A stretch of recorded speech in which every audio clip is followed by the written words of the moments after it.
Hi வணக்கம் நமஸ்தே நேயர்களே எல்லாரும் எப்படி இருக்கீங்க வீக்கெண்ட் எல்லாம் எப்படி ஜாலியா என்ஜாய் பண்ணிட்டு இருக்கீங்களா உங்க வீக்கெண்டை இன்னுமே கொஞ்சம் சுவாரஸ்யமா மாத்துறதுக்காக தான் நம்மளுடைய ப்ரோகிராம் வாரம் உலகத்திரை நிகழ்ச்சியில நிறைய சுவாரஸ்யமான at the same time இன்ஃபர்மேட்டிவான விஷயங்கள் எல்லாம் நாங்க உங்களுக்காக கொடுத்துக்கிட்டு இருக்கோம் அந்த வகையில இந்த வாரம் என்னென்ன ஃபேக்ட்ஸ் உங்களுக்காக வெயிட் பண்ணிட்டு இருக்கு வாங்க நிகழ்ச்சிக்கு போய் தெரிஞ்சுக்கலாம்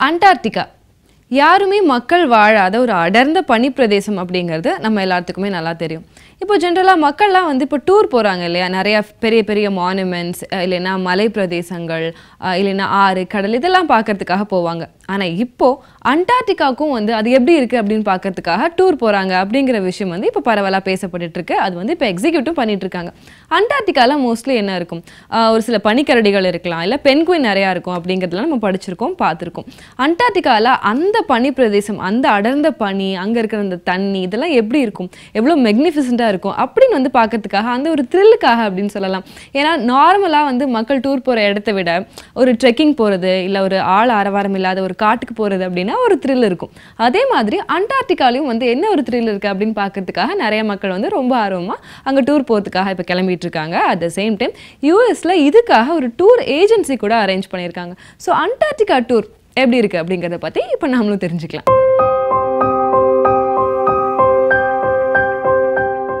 பனிக்கண்டம் என வர்ணிக்கப்படும் அண்டார்டிகாவுக்கு சுற்றுலா செல்லும் பயணிகளின் எண்ணிக்கை ஆண்டுக்காண்டு அதிகரித்து வருகிறது இயற்கையை நேசிக்கும் இயற்கை ஆர்வலர்கள் அண்டார்டிகா சுற்றுலாவை மிகவும் விரும்புகிறார்கள் எங்கு பார்த்தாலும் குவிந்திருக்கும் பனி சிகரங்களும் உறைந்து கிடக்கும் கடல் பரப்பும் கடற்கரையோரம் துள்ளி விளையாடும் பென்குவின் பறவைகளும் சுற்றுலா பயணிகளுக்கு மகிழ்ச்சியை அள்ளி கொடுக்கின்றன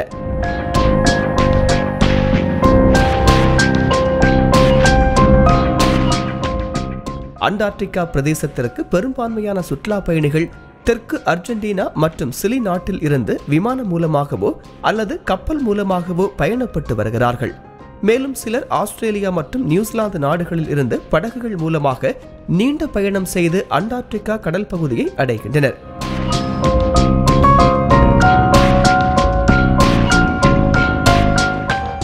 மனிதர்கள் வாழ முடியாத அண்டார்டிகாவின் அழகை ரசிக்க கடந்த 2008ஆம் ஆண்டில் அதிகபட்சமாக 46,000 சுற்றுலா பயணிகள் வந்து சென்றுள்ளனர் கடந்த ஆண்டு 37,000 பேர் அண்டார்டிகாவிற்கு வந்ததாகவும் அதன் எண்ணிக்கை இந்த ஆண்டு 10% அதிகரிக்கும் எனவும் அண்டார்டிகாவிற்கான சுற்றுலா ஏற்பாட்டு நிறுவனம் தெரிவித்துள்ளது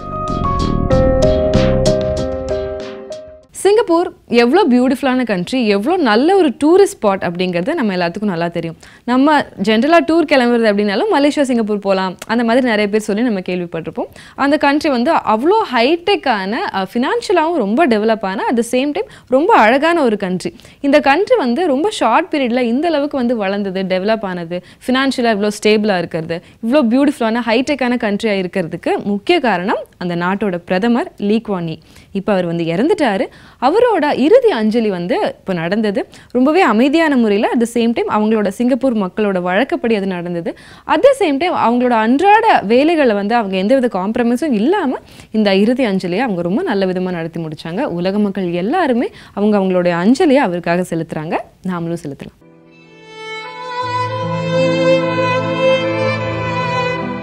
சிங்கப்பூர் நாட்டின் முதல் பிரதமரும் அந்நாட்டை நவீன சிங்கப்பூராக உருவாக்கிய சிற்பியுமான லீ குவான் யீ உடல்நலக்குறைவால் காலமானார் அவருக்கு வயது 91 சிங்கப்பூர் நாட்டு மக்களிடம் அளவு கடந்த பற்று வைத்திருந்த லீ ஒரு காலத்தில் சேரிகள் நிறைந்த பகுதியாக காட்சியளித்த சிங்கப்பூரை தான் ஆட்சிக்கு வந்த பிறகு 5 ஆண்டுகளில் 54,000 குடியிருப்புகளை உருவாக்கி சாதித்து காட்டினார் அனைத்து மக்களையும் சமமாக பாவித்து அனைவரையும் மதித்து உழைப்பே முன்னேற்றம் தரும் என்பதை அந்நாட்டு மக்களுக்கு உணர வைத்தார் அதன் மூலம்தான் அந்த நாடு பொருளாதார அளவில் மிகப்பெரிய உச்சியில் இருக்கிறது உலக வரலாற்றில் தன்னை மாபெரும் மனிதராக அடையாளப்படுத்திய தங்களின் மானசீக தலைவருக்கு சிங்கப்பூர் மக்கள் திரண்டு வந்து அஞ்சலி செலுத்தினர் சிங்கப்பூர் அதிபர் லீ மறைவுக்கு உலகின் பல்வேறு நாடுகளிலும் அஞ்சலி செலுத்தப்பட்டது சிங்கப்பூரில் உள்ள பிரதமரின் அதிகாரப்பூர்வ இல்லத்திற்கு வரும் ஏராளமான பொதுமக்கள் மறைந்த தங்களின் மானசீகமான தலைவருக்கு பூக்கள் வைத்து அஞ்சலி செலுத்துகின்றனர். மேலும் லீ தொடர்பான குறிப்புகளை சிறிய காகிதங்களில் எழுதி அவரின் பெருமைகளை பலர் வெளிப்படுத்தினர். அஞ்சலிக்காக வைக்கப்பட்டிருந்த அவரது உடலை பார்த்து ஏராளமானோர் கைகூப்பி வணங்கிச் சென்றனர். ஸோ பியூட்டி கான்டெஸ்ட், அழகி போட்டிகள், ஸ்டேட்டுக்கு ஸ்டேட் எப்படி நடக்குது, நாட்டுக்கு நாடு எப்படி நடக்குது அப்படிங்கிறத பற்றி நம்ம நிறையா நம்மளோட ப்ரீவியஸ் எபிசோட்ஸ்லாம் டிஸ்கஸ் பண்ணியிருக்கோம். உலக அழகி போட்டிகள், பிரபஞ்ச அழகி போட்டிகள்லாம் எங்கெங்கே எப்படி நடந்தது அதை பற்றி நம்ம பார்த்துருக்கோம். இந்த இளம் மங்கையர்கள் அவங்களோட ஆடை அணிவகுப்பு, அந்த கலர்ஃபுல்லான லைட்ஸ் இதெல்லாம் பார்த்து ரசிக்காதவங்க யாருமே இருக்க முடியாது. மெக்சிகோவில் இப்போ ரீசெண்டாக அந்த மாதிரி ஒரு அழகி போட்டி நடந்தது. ஆனால் மெக்சிகோ மக்கள் எதுவுமே கொஞ்சம் டிஃப்ரெண்ட்டாக பண்ணுவாங்க இல்லையா, இதுவுமே அவங்க கொஞ்சம் டிஃப்ரெண்ட்டாக தான் ட்ரை பண்ணியிருக்காங்க. என்னென்னா இதில் பார்ட்டிசிபேட் பண்ண யாருமே இளம் மங்கையர்கள் அப்படின்னு சொல்ல முடியாது. ஏன்னா இதில் பார்ட்டிசிபேட் பண்ண எல்லாருமே 60+, 80+ இருக்கிற வயசான பாட்டிமா தான் இதில் வந்து கலந்துருக்காங்க. கிராண்ட்மா அழகி போட்டி அப்படின்னு கூட இதை சொல்லலாம். அதாவது வயசான காலத்தில் அவங்களுக்குன்னு ஒரு என்டர்டெயின்மெண்ட் இருக்காது, அவங்க வந்து ரொம்பவே டிப்ரெஸ்டாக இருப்பாங்க. அதாவது அவங்களோட சன்ஸ் ஆர் டாட்டர்ஸ் இவங்களால அவங்க வந்து ஒதுக்கப்படக்கூடாது அப்படிங்கிறத வலியுறுத்தி தான் இந்த அழகி போட்டி வந்து அவங்க நடத்தினாங்க. ஸோ பாட்டிமாக்கள்லாம் வந்து எவ்வளோ பியூட்டிஃபுல்லாக ட்ரெஸ் பண்ணிவிட்டு பயங்கர எந்துவாக மேக்கப் எல்லாம் போட்டுட்டு அந்த அணிவகுப்பில் வர்றது, அவங்களோட திறமைகளை எல்லாம் அவங்க எடுத்து வைக்கிறது, இந்த மாதிரி ரொம்ப கலர்ஃபுல்லான விஷயங்கள்லாம் அங்கே நடந்தது. அது எப்படி இருந்தது அப்படிங்கிறத பற்றி நாமளும் பார்க்கலாம்.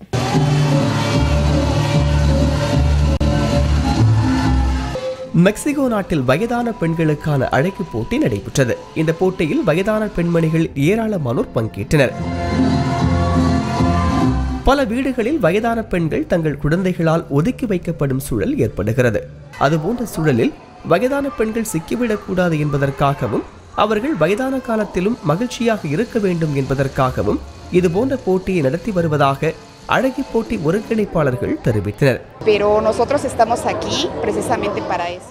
இந்த போட்டியில் பங்கேற்ற வயதான பெண்களின் பாடும் திறமை, நடனமாடும் திறமை போன்றவற்றின் அடிப்படையில் மதிப்பெண் வழங்கப்பட்டது.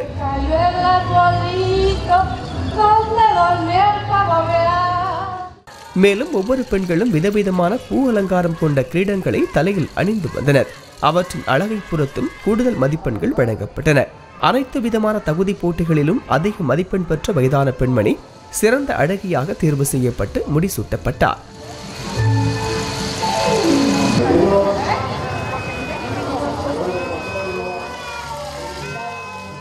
இந்த போட்டியை காண வந்த வயதான பெண்மணிகளின் குழந்தைகள் மற்றும் பேர குழந்தைகள் அவர்களை உற்சாகப்படுத்தினர்.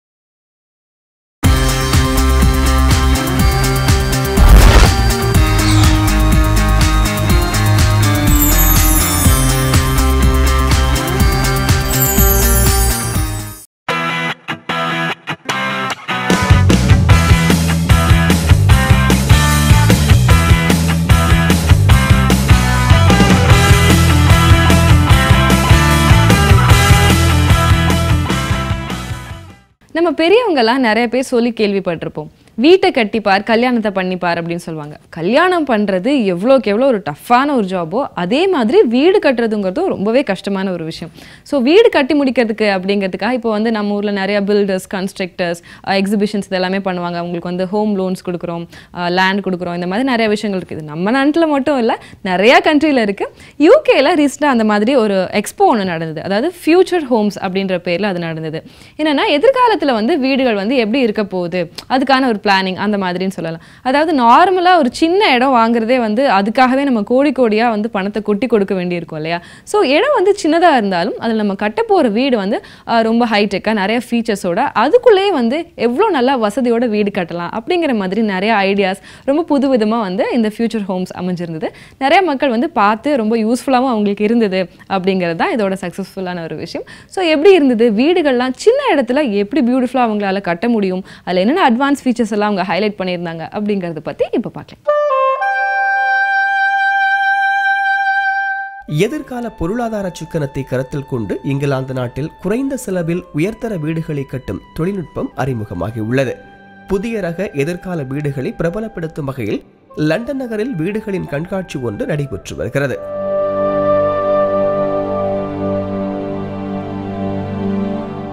இதில் சுமார் 600 கட்டுமான நிறுவனங்கள் பங்கேற்று தங்களின் எதிர்கால கனவு கட்டுமானங்களை காட்சிக்கு வைத்துள்ளன.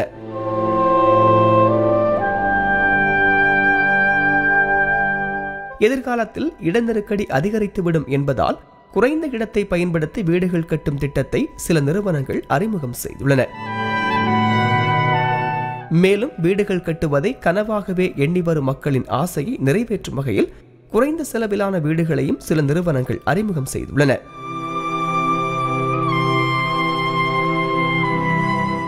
இந்த வீடுகள் அனைத்துமே அதிநவீன வசதியுடன் உருவாக்கப்பட்டுள்ளன. ஆனால் இன்றைய வீடுகளின் விலையை ஒப்பிடும் போது எதிர்கால நவீன வீடுகளின் விலை 50% குறைவாகவே இருக்கும் என கட்டுமான நிறுவனத்தின் பிரதிநிதி ஒருவர் தெரிவித்தார்.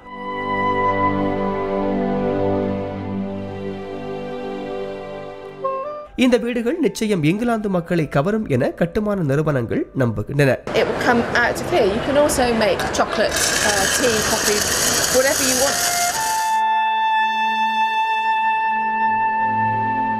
இந்த கண்காட்சி வரும் 6ஆம் தேதி வரை நடைபெற உள்ளது.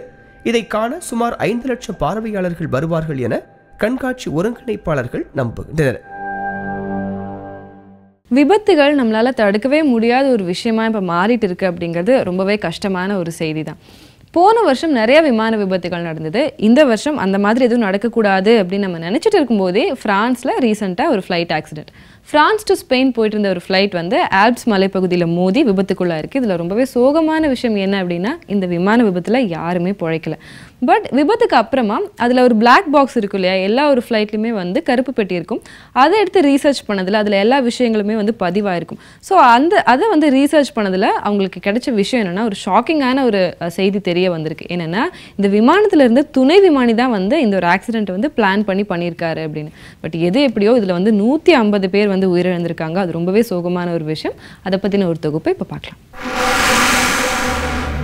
ஜெர்மன் விங்ஸ் என்ற நிறுவனத்திற்கு சொந்தமான பயணிகள் விமானம் பிரான்ஸ் நாட்டில் விபத்துக்குள்ளானதில் அதிலிருந்து 150 பேர் உயிரிழந்தனர்.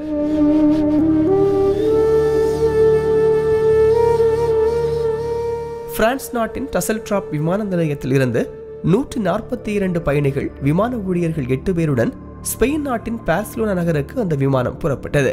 விமானம் பிரான்சின் ஆல்ப்ஸ் மலைப்பகுதிக்கு மேலே பறந்து கொண்டிருந்த போது திடீரென விபத்துக்குள்ளானது. இதில் விமானத்திலிருந்து அனைவருமே உயிரிழந்தனர்.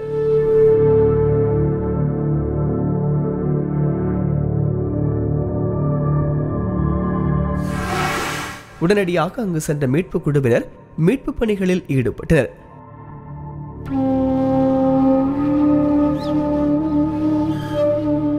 முதலில் கருப்பு பெட்டியை மீட்ட அவர்கள் விபத்து குறித்து ஆய்வு நடத்தினர்.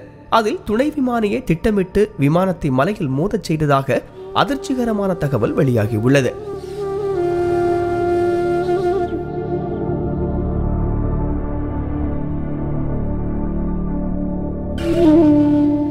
கருப்பு பெட்டியின் உரையாடல்களை ஆய்வு செய்தபோது விமான விபத்திற்கு துணை விமானியே காரணம் என தெரிய வந்திருப்பதாக அதிகாரிகள் கூறியுள்ளனர்.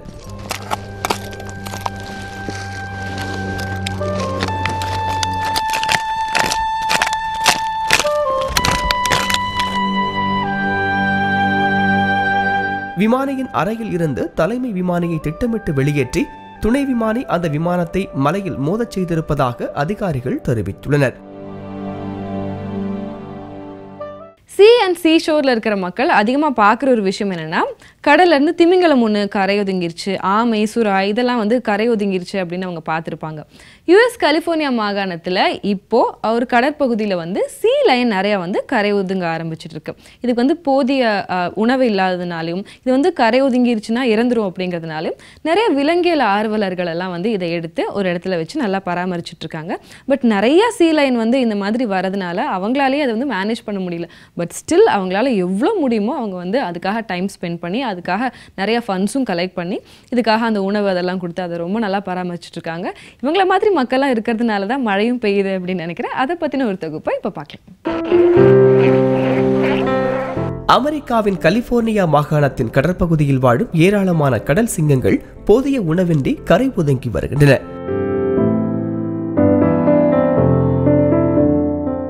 இந்த கடற்சிங்கங்கள் அனைத்தும் அங்கிருந்து தொண்டு நிறுவன ஊழியர்கள் மூலமாக மீட்கப்பட்டு பாலூட்டி இனங்களை பாதுகாக்கும் மையத்திற்கு கொண்டு வரப்பட்டுள்ளன.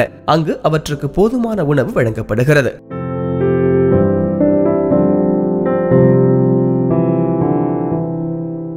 ஆனால் அந்த மையத்தில் தற்போது கடற்சிங்கங்களின் எண்ணிக்கை அதிகரித்து விட்டதால் அவற்றை பராமரிப்பதில் சிரமம் ஏற்படுவதாக ஊழியர்கள் கூறியுள்ளனர்.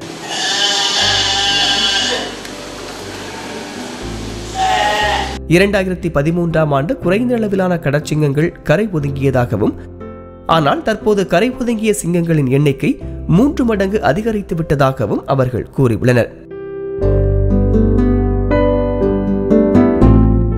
கடந்த ஜனவரி முதல் தற்போது வரை சுமார் 1800 கடற்சிங்க குட்டிகள் மீட்கப்பட்டு லகுனா கடற்கரையில் உள்ள விலங்குகளை பாதுகாக்கும் மையத்திற்கு கொண்டு வரப்பட்டுள்ளன.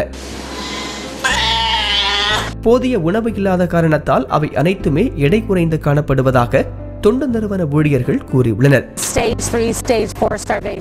அந்த கடற்சிங்கங்கள் ஊழியர்களின் கண்காணிப்புக்கு பிறகு உடல் எடை கூடி சற்று தேறி வருகின்றன. பிரான்ஸ்ல 17ஆம் நூற்றாண்டுகளில் வாழ்ந்த ஒரு ஓவியர் தான் வந்து வெலாஸ்கஸ்.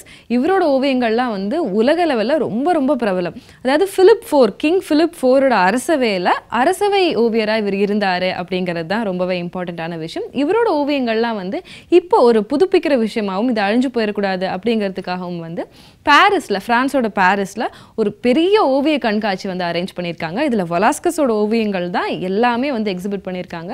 உலக புகழ் பெற்ற ரொம்ப மிக மிக அற்புதமான அழகான பார்க்கறதுக்கு கிடைக்காத ஒரு விஷயம் இது அப்படின்னு சொல்லலாம். ரொம்ப ஃபேமஸான இந்த ஒரு எக்ஸிபிஷன் வந்து இப்போ பாரிஸில் போய்கிட்டு இருக்கு. அது எவ்வளோ பியூட்டிஃபுல்லாக இருந்தது, அந்த ஓவியங்கள்லாம் வந்து பார்க்கறதுக்கு கண்ணுக்கு எவ்வளோ ஒரு விருந்தாக இருந்தது அப்படிங்கிறத பற்றி இப்போ பார்க்கலாம்.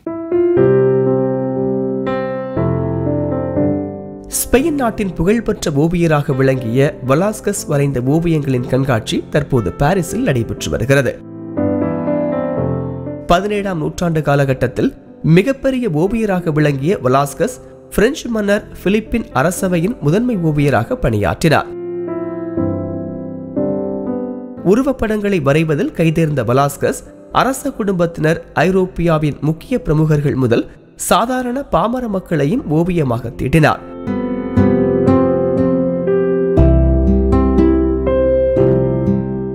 அவரது ஓவியங்கள் பிற்காலத்தில் மிகப்பெரிய அளவில் பேசப்பட்டன. தற்போது அந்த ஓவியங்கள் பாரிஸில் காட்சிக்காக வைக்கப்பட்டுள்ளன. இதை கையன்ஸ் என்பவர் ஓவியங்களை காட்சிப்படுத்தும் பணியை மேற்கொண்டு வருகிறார்.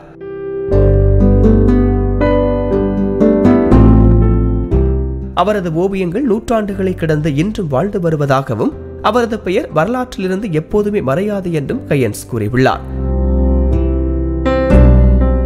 ஓவியர் வெலாஸ்கஸ் வரைந்த புகழ்பெற்ற ஓவியங்களை ஏராளமானோர் பார்த்து செல்கிறார்கள். இந்த கண்காட்சி ஜூலை மாதம் 13ஆம் தேதி வரை நடைபெற உள்ளது.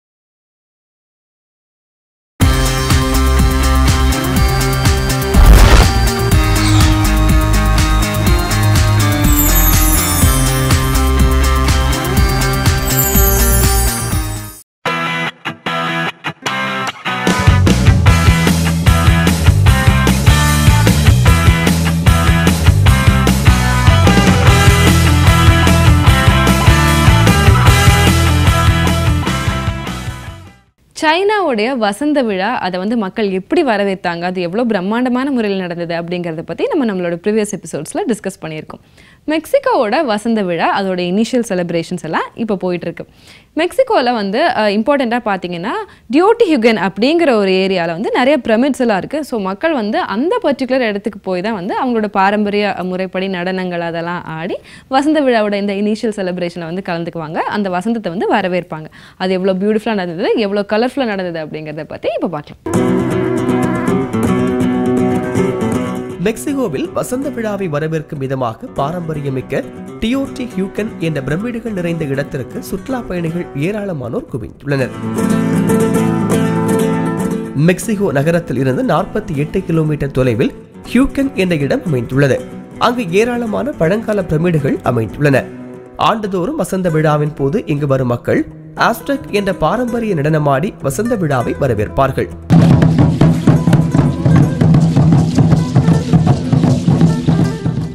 இந்த ஆண்டு வசந்த விழாவை ஒட்டி ஹியூக்கன் பகுதிக்கு ஏராளமான மக்கள் வந்து செல்கின்றனர். பெரும்பாலும் அங்கு வரும் மக்கள் வெள்ளை நிற ஆடையை அணிந்து வருகிறார்கள். தங்களுக்கு நல்லது நடக்க வேண்டும் என்பதற்காக இந்த ஐதீகத்தை பின்பற்றுகின்றனர். மேலும் பாரம்பரிய உடைகளை அணிந்து ஆஸ்டெக் என்ற நடனமாடும் குழுக்கள் நடனமாடி அங்கு வரும் பார்வையாளர்களை உற்சாகப்படுத்துகின்றனர். ஹியூக்கன் நகரில் உள்ள பிரமிடுகள் அனைத்தும் பல நூற்றாண்டுகளுக்கு முன்பே கட்டப்பட்டவை என தொல்பொருள் ஆராய்ச்சியாளர்கள் கூறுகிறார்கள். 4 years once ஒலிம்பிக்ஸ் நடக்கும் அப்படிங்கிற விஷயம் நமக்கு தெரியும். அடுத்த வருஷத்துக்கான ஒலிம்பிக்ஸ் வந்து பிரேசிலில் நடக்க போகுது. ஸோ இதுக்கான ஆயத்தங்கள், ஏற்பாடுகள் அதெல்லாம் அவங்க நல்லாவே பண்ணிட்டு இருக்காங்க. இதில் ஒரு சில ஈவெண்ட்ஸ் வந்து அங்கே இருக்கிற ஒரு குணபாரா அப்படின்ற நதியில் வந்து நடத்தலாம் அப்படின்ற மாதிரி பிளானிங்கும் போயிட்டுருக்கு. ஆனால் இதில் விஷயம் என்னென்னா, இந்த நதி வந்து ரொம்ப குப்பைகள்லாம் கொட்டி ரொம்ப துர்நாற்றம் வீசி ரொம்பவே மோசமான ஒரு நிலைமையில் இருக்குது அப்படின்னு சொல்லலாம். அது வந்து அவங்க இவ்வளோ வருஷமாக க்ளீன் பண்ணிட்டு தான் இருக்காங்க. பட் ஸ்டில் இன்னும் ஒரே வருஷம் தான் இருக்குது அப்படிங்கிற நிலமையில் மக்கள்லாம் சொல்கிறாங்க, இது வந்து இந்த ஸ்பீடில் போனால் கன்ஃபார்மாக இதை க்ளீன் பண்ணியே முடிக்க முடியாது அப்படின்ற மாதிரி அங்கே பேச்சுக்கள்லாம் வந்ததுனால இப்போ இன்னுமே கொஞ்சம் ஃபண்ட்ஸ் எல்லாம் வந்து அவங்க அதுக்காக எக்ஸ்ட்ராவாக அரேஞ்ச் பண்ணியிருக்காங்க. லைக் ரியோ டி ஜெனீரோ மாகாணத்தோட ஆளுநர் வந்து இதுக்காக இன்னுமே ஃபண்ட்ஸ் எல்லாம் கொஞ்சம் நிறையா ரைஸ் பண்ணி இதை வந்து சீக்கிரமாக இதை துரிதப்படுத்தியிருக்காங்க. இதை வந்து நம்ம சீக்கிரமாக க்ளீன் பண்ணி முடிக்கணும் அப்படிங்கிறதுக்காக. ஸோ இந்த நதியில் வந்து ஈவெண்ட் நடக்குமா, இது வந்து க்ளீன் பண்ணுவாங்களா, க்ளீன் பண்ண முடியுமா, அந்த கதை எப்படி போகுது அப்படிங்கிறத பற்றி இப்போ பார்க்கலாம்.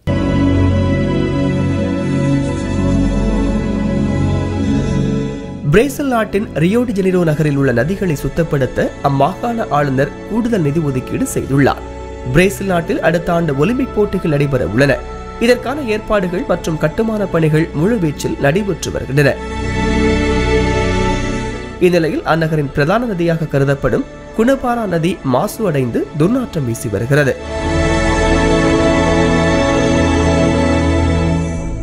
இதனால் அதிருப்தி எழுந்த நிலையில் அந்த நதியை விரைவாக சுத்தப்படுத்த வேண்டும் என பல்வேறு தரப்பில் இருந்தும் கோரிக்கைகள் எழுந்தன. இந்நிலையில் ரியோ டி ஜெனீரோ மாகாண ஆளுநர் ரூயிஸ் பெர்னாண்டோ குணபாரா நதியை சுத்தப்படுத்துவதற்காக கூடுதலாக $1,50,000 அமெரிக்க ஒதுக்கியிருப்பதாக தெரிவித்துள்ளார்.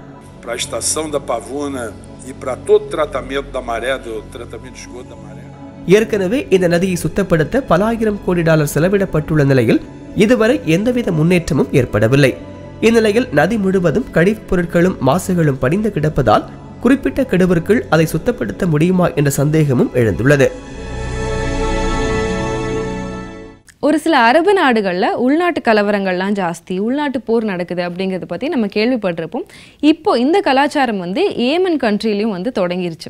அந்த நாட்டோட அரசுக்கு எதிராக ஒரு சில ரிபல்ஸ், அதாவது கிளர்ச்சியாளர்கள் அப்படின்னு நம்மலாம் சொல்லுவோம் இல்லையா, ஸோ அவங்கெல்லாம் வந்து ரொம்பவே பிரச்சனை பண்ணிட்டு இருக்காங்க. ஏமன் நாட்டோட கவர்மெண்ட் வந்து அவங்களாலே இதை கட்டுப்படுத்த முடியாமல் சவுதி அரேபியா அண்ட் ஒரு சில கண்ட்ரிஸ் கிட்ட வந்து இதுக்காக ஹெல்ப் கேட்டிருக்காங்க. So Saudi Arabia and other few countries எல்லாம் சேர்ந்து வந்து வான்வெளி தாக்குதல் நடத்திட்டு இருக்காங்க ஏமனில். இதில் வந்து நிறைய பேர் வந்து இறந்துட்டாங்க, குண்டு மழை பொழிஞ்சிட்டு இருக்காங்க அப்படின்னு கூட சொல்லலாம். ஸோ அதை பற்றின ஒரு தொகுப்பை இப்போ பார்க்கலாம். ஏமனில் அரசு படைகளுக்கு ஆதரவாக சவுதி அரேபியா வான்வெளி தாக்குதலை துவங்கியுள்ளது. சில அரேபிய நாடுகளில் பரவிய கிளர்ச்சி ஏமன் நாட்டிற்கு பரவியது. ஏமன் நாட்டில் உள்ள ஷியா பிரிவு இஸ்லாமியர்கள் மற்றும் ஹூத்தி கிளர்ச்சியாளர்கள் ஒன்றிணைந்து அரசுக்கு எதிராக புரட்சியில் ஈடுபட்டனர். இவர்களுக்கு ஈரான் மறைமுக ஆதரவு அளித்து வரும் நிலையில் கிளர்ச்சி படையினர் பல்வேறு பகுதிகளில் தாக்குதல் நடத்தி அதிபர் மன்சூரின் இல்லத்தை நோக்கி முன்னேறினர். இதனால் அங்கிருந்து தப்பிய அதிபர் மன்சூர் கிளர்ச்சியில் ஈடுபட்டுள்ள ஹூத்தி படையினரை முறியடிக்க உதவுமாறு சவுதி அரேபிய அரசுக்கு வேண்டுகோள் விடுத்தார். இதையடுத்து களத்தில் இறங்கிய சவுதி அரேபிய வான்படை தாக்குதலில் ஈடுபட துவங்கியது. சவுதி அரேபிய படைகளுடன் மேலும் சில அரபு நாட்டு படைகளும் தாக்குதலில் ஈடுபட்டன. முதல் கட்ட தாக்குதலில் 39 பேர் கொல்லப்பட்டதாகவும் 50க்கும் மேற்பட்டோர் காயமடைந்ததாகவும் செய்திகள் வெளியாகியுள்ளன. சனா நகரில் உள்ள விமானப்படை தளத்தை மீட்க நடைபெற்ற குண்டுவீச்சில் அருகில் உள்ள குடியிருப்புகளில் சில குண்டுகள் விழுந்தன. இதில் அப்பாவி பொதுமக்கள் 12 பேர் கொல்லப்பட்டதாக ஏமன் செய்தி நிறுவனங்கள் தெரிவித்துள்ளன. ஸோ என்ன நேயர்களே, இந்த வாரம் மெக்சிகோவில் நடந்த பார்ட்டிஸ் பியூட்டி கான்டெஸ்ட், வசந்த விழா செலிப்ரேஷன்ஸ், ஃப்ரான்ஸில் நடந்த ஓவிய கண்காட்சி, அண்டார்டிகா டூர் அப்படின்னு ஏகப்பட்ட நிறைய சுவாரஸ்யமான விஷயங்கள்லாம் நாங்கள் உங்களுக்காக கொடுத்தோம். அடுத்த வாரம் இதை விட லோட்ஸ் ஆஃப் ஸ்டோரிஸோட நான் உங்களை மீட் பண்ணுறேன். This is திலோ signing off. Take care and good bye.